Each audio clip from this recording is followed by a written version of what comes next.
Todo el análisis de la información aquí con Jania Noel para entender la noticia. La detención y posterior prisión preventiva del ex gobernador de Baja California, Ernesto Rufo Appel, acusado por la Fiscalía General de la República de delincuencia organizada y contrabando de hidrocarburos, pues ha simbrado el escenario político nacional. La FGR sostiene que Rufo, como socio de la empresa Ingemar, formaba parte de una red de huachicol fiscal que habría introducido combustible ilegalmente al país mediante esquemas de evasión de impuestos. La oposición denuncia una posible persecución política y exige que el mismo rigor se aplique a funcionarios vinculados al oficialismo. Y se da, bueno, vamos a hablar del tema, vamos a analizarlo, por supuesto, pero pues se da en medio de otras acusaciones que esas, pues ni el viento a Juárez, ¿no? Otros implicados en donde no aparecen, piden licencia, están escondidos, no dan la cara, en fin, resulta interesante cómo se dan los tiempos políticos. Vamos a platicar precisamente sobre este tema con Alberto Capella. Él es exsecretario de Seguridad Pública de Tijuana, de Morelos y Quintana Roo, y hoy socio fundador de ACE Consultores, experto, por supuesto, en esta materia de temas de seguridad. Alberto, muchísimas gracias, mil gracias por regalarnos estos minutos de tu tiempo. Al contrario, como siempre, un gusto y un honor estar aquí con ustedes. Alberto, bueno, pues como pocos conoces la dinámica del crimen organizado por dentro, por fuera, o sea, experimentándolo, combatiéndolo. ¿Qué tan sofisticadas son las redes dedicadas al huachicol fiscal? Bueno, uno de los elementos fundamentales, si en el narcotráfico es importante, en el tema del huachicol fiscal, precisamente por eso es fiscal, si hay un elemento sine qua non por el cual no pudiera funcionar, es la participación de ciertos sectores de orden institucional, particularmente el tema aduanero, para que este negocio tenga verdaderamente una funcionalidad y un impacto importante. Sin ese elemento sería imposible poder transportar las cantidades, los millones de litros de los que hacen referencia las investigaciones de la Fiscalía General de la República y también las que realizan los medios de comunicación.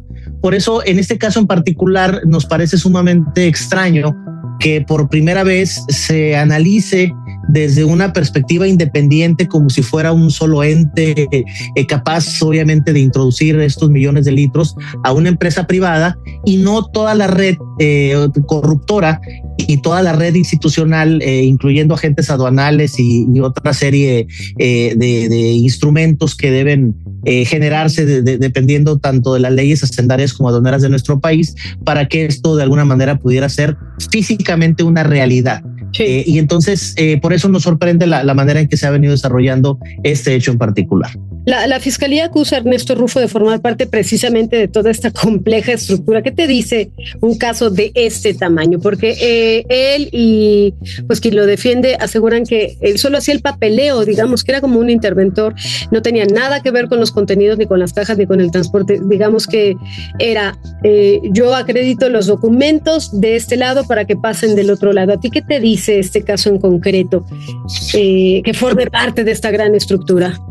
Bueno, por lo sofisticado del tema y por el planteamiento que hiciera la Fiscal General de la República el viernes pasado, es un tema difícil de entender dadas las dimensiones y lo complejo de todas estas redes. Entonces no me quedé yo con la duda, y pues desde sábado, domingo he estado tratando de analizar desde varias vertientes esta situación. Obviamente pues soy de Baja California, don Ernesto es un personaje pues obviamente que está dentro de la historia no solamente del estado sino del país por su trayectoria política y empresarial inclusive, y primero me llamaba la atención la actitud de don Ernesto desde hace un año que se le imputó públicamente con este tipo de circunstancias. Él siguió con su vida normal, nació en San Diego, California. Si hubiese existido alguna preocupación particular, pues creo que no le hubiera costado absolutamente nada cruzar la frontera y protegerse con las autoridades norteamericanas y buscar algún mecanismo de cuidado donde hubiera tenido pues la posibilidad de no estar como está ahorita en una penitenciaría de muy alto nivel. Y él siguió con su vida, siguió dando declaraciones de este tema muchísimas entrevistas, me puse yo a investigar, fueron muchas las entrevistas que dio en relación al tema. Número 2, siguió con su actividad política, no creo que tenga la sangre como para engañar a los consejeros y a los fundadores de Somos México para meterlos en una dinámica de estas dimensiones. Él continuó con su vida normal, se iba a los restaurantes a tomar café. He estado hablando con algunos amigos de él de Ensenada, de su círculo amistoso, y no estaba preocupado en lo absoluto. Fue a México a un supuesto citatorio de la FGR. Entonces, primero, su actitud dista mucho de ser la de una persona responsable. Ahora, las conductas pues no marcan si hay o no responsabilidad, eso lo tendrá que hacer un juez, y eso lo entiendo perfectamente. Pero analizando, Jania, la actitud que asumió Rocha, Enrique Insunza, la propia gobernadora actual de mi estado, en donde están cambiando constantemente la narrativa, en donde eluden una serie de persecuciones de carácter político, la ultraderecha y una serie de circunstancias donde hay señalamientos no en nuestro país en esencia, sino del otro lado de la frontera, en donde no se andan obviamente con jueguitos absurdos, y ha habido toda una actitud totalmente distinta. Entonces, comparándolo, como que dista mucho de ser la misma actitud de un lado y del otro. Sí. Entonces, me llama la atención primero esa parte. He estado muy al pendiente, Daniel, de las declaraciones de don Fernando Gómez Montt el día de hoy, el abogado de don Ernesto, y lo que él ha planteado en las diversas entrevistas hoy en la mañana me dan una lógica muy particular. El hecho, y sobre todo también la publicación que hace el periódico Reforma el sábado pasado, en donde establece que precisamente el lunes de la semana pasada, hace exactamente una semana, cuando revienta el segundo audio de la gobernadora Marina del Pilar, se cambia un juez y luego se mete el nombre de Ernesto Rufo Appel y empiezan las imputaciones, y en un periodo de 4 días obtienes una orden de aprehensión. Había una necesidad de cambiar la narrativa. Lo paradójico del tema es que decía yo en una entrevista aquí a nivel local en Baja California que ya se había cambiado la narrativa, y la gobernadora, no sé con qué ansiedad, el día de ayer sale con un video y otra vez se mete en la dinámica porque le ha ido como en feria con ese video que subió en los últimos minutos del partido de la final mundialista. Sí. Entonces nadie lo entendió, otra vez se puso en la dinámica, entonces regresó a la narrativa de la mano, a la par de lo que estaba sucediendo con Ernesto Rufo Appel. Y el planteamiento de don Fernando Gómez Montt era muy concreto. La empresa de Ernesto Rufo contrata a una empresa transportista que tiene bodegas de un producto que es sumamente sofisticado para transportar, muy delicado. Y es la empresa transportista la que en sus propiedades le encuentran esa cantidad de millones de litros, cuando quien de alguna manera estaba desarrollando el tema de la importación de cierta cantidad, pues era la empresa Ernesto Rufo Appel, pero no es responsable de la cantidad que se haya desarrollado en términos de transporte.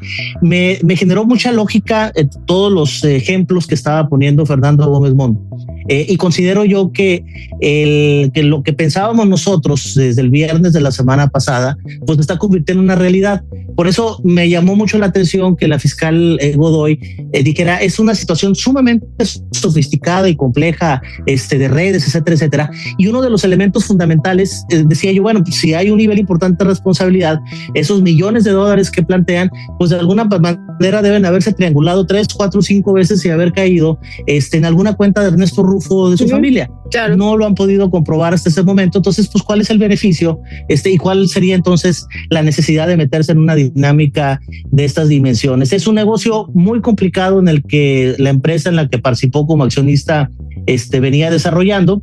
Es un negocio que de repente tuvo un boom en términos de crítica por lo que ha sucedido con el huachicol fiscal a nivel nacional, y probablemente el timing de desarrollarlo, un negocio que aparentemente tenía o tiene una licitud muy significativa, por lo menos en lo que plantean tanto los socios como todos los elementos que están presentando los abogados, pues se ve manchado por toda esta narrativa que en el ámbito nacional hemos tenido particularmente en los últimos 2 años, después del escándalo de los sobrinos políticos del exsecretario de la Marina y todo lo que ha venido desarrollándose. Entonces, en la narrativa y en la mente del mexicano, un hecho de esta naturaleza inmediatamente lo pone o lo ubica en una circunstancia similar, y parece que no es así en esencia. Entonces vamos a esperar qué sucede, a ver si hay vinculación. Fernando Gómez Montt dice que no hay ningún elemento para que se pueda acreditar de la manera que lo están planteando. Esperemos que así sea, pero si lo dejan y si esto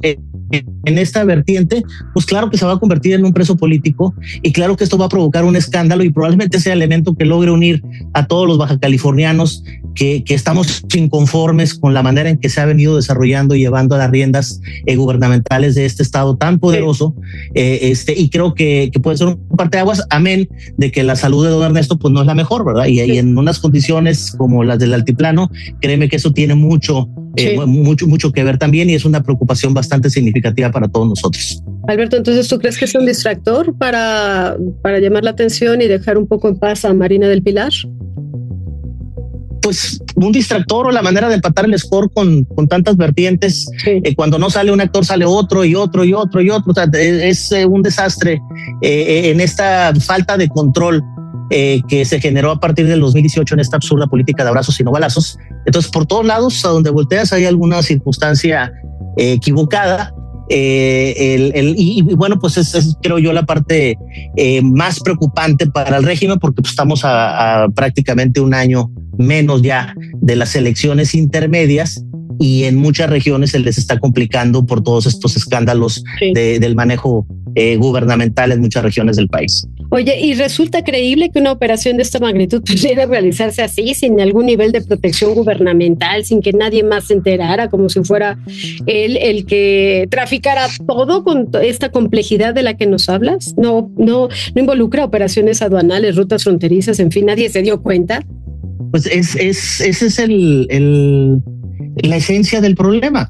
O sea, yo lo que planteo es un negocio de esas dimensiones no puede desarrollarse sin la complicidad, sin la participación de los aduanales que permitieron cruzar esa cantidad de contenedores de combustible. O sea, entonces quiere decir que hay una frontera porosa a más no poder como nunca en la historia, cuando nos habían dicho que ese era el problema fundamental que iba a combatir las estrategias militares que iban a controlar las aduanas. O sea, esa es la parte preocupante. Entonces no es creíble que una empresa privada con 4 o 5 socios haya hecho toda una maraña de estas dimensiones. Quienes hemos estado en las instituciones sabemos que eso no es posible y falta entonces una parte muy importante de, si la existiera, de esta red criminal que tiene que ver con funcionarios, ¿verdad? Alberto, ya para cerrar, ¿cuál es la percepción, el sentir de la sociedad en Baja California hoy por lo que está pasando? Pues mira, Sergio Sarmiento hoy encabezó su columna con una frase que yo planteé el fin de semana y decía, no voy a repetir la palabra, que había una molestia muy importante porque pareciera que todo el peso de la ley se aplica en contra de quienes no están de acuerdo con el régimen, mientras hay un grupo interminable que son parte del régimen que se burlan de ella. Entonces, ese es el sentimiento que yo he recibido toda la mañana y mediodía, una cantidad impresionante de mensajes de gente molesta. Hay a las 6 de la tarde hoy frente a la FGR acá en Tijuana una manifestación. Yo me vine de Ciudad de México para estar presente el día de hoy porque creo que una situación de esta naturaleza pues amerita una importante solidaridad porque podría ser ya el primer ejemplo claro y determinante de una visión autoritaria de la aplicación de la justicia y la ley, y eso nos vulnera a todos, a nuestros hijos, a todos nos vulnera de una manera tremenda y no lo podemos permitir. Se trata de qué se trata, ¿verdad? Y en este caso pues tocó una figura que en muchos sectores de la sociedad baja californiana es querida y admirada. Te agradezco mucho, Alberto, que nos ayudes a entender, analizar y sobre todo desde allá, desde tu perspectiva, desde tu conocimiento, desde tu experiencia, cómo lo ven. Muchísimas gracias, Alberto. A ustedes, fuerte abrazo. Gracias. Gracias. Es Alberto Capella, exsecretario de Seguridad Pública de Tijuana, precisamente. En Morelos también estuvo Quintana Roo y hoy socio fundador de AC Consultores, experto, por supuesto, en estos temas. Hacemos una pausa, soy Hania Novel, regreso de inmediato, no se vayan, volvemos.